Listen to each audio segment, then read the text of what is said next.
So what will Trump's testy relationship with the media mean for the journalists covering him and the White House?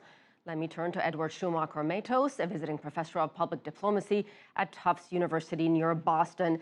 Professor, a lot of concern among journalists in this country covering Trump and the White House. It seems if he doesn't like your questions, if he doesn't like your reporting, if he doesn't like the organization you work for, he will insult you and there will be name calling and you'll be kicked out of the news conferences.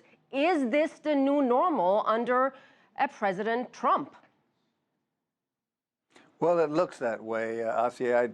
We'll have to wait and see how it plays out, but I don't see that he's going to change. So how are reporters supposed to do their jobs when they're dealing with a White House that is not really giving them a whole lot of information and access?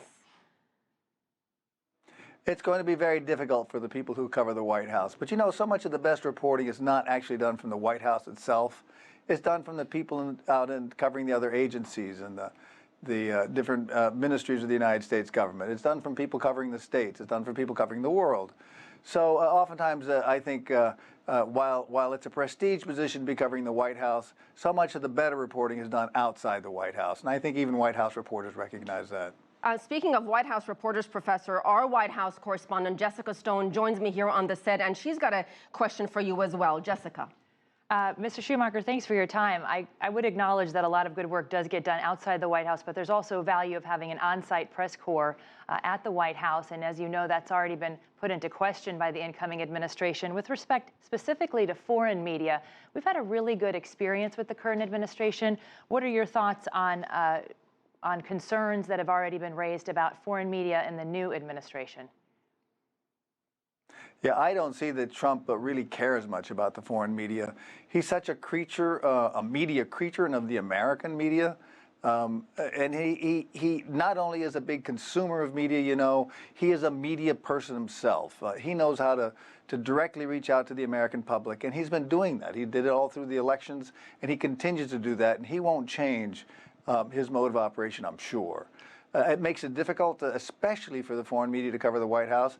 I mean, clearly it's important to have a White House press corps that can report on the American president for the world and for the United States itself, to know what the president is doing and thinking and why and so forth.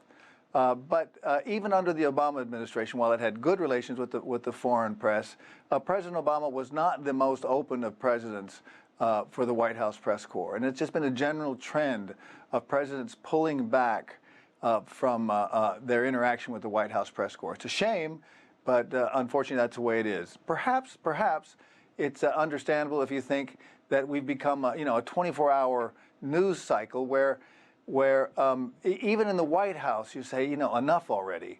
You want to have a little bit of a sense of some kind of a pacing, some sort of civility of it all. I think even for the American public, we've had a 24-hour news cycle that's a bit upsetting of the whole system. I don't think it works very well for us. Professor, how much is this about President-elect Trump trying to control every word that's said about him? There's no doubt that he'd like to do that, but even more than that, I think what he really wants to do is have his own straight channel to the American public. And that's what he's been doing with his Twitter accounts, with the way he controls the news cycle. He knows that he cannot control the White House press corps or the press corps in general, so he goes around it. And when he does finally engage the press, he does it in a very combative way. And he knows that the press is not popular in the American public, and he can get away with that. So he can go ahead and accuse the press of manipulating the news whenever it's news that he doesn't like. It's totally unfair, it's totally wrong, but so far he's been able to get away with it. I don't think he's going to be able to continue to get away with it. I think sooner or later, the constant fighting with the mainstream news media is going to take a toll on his public standing, and he will suffer for it. We'll see what happens starting next week when on Friday, actually, when he takes the oath of office. Professor Edward Schumacher-Matos and our White House correspondent, Jessica Stone, thank you to you both.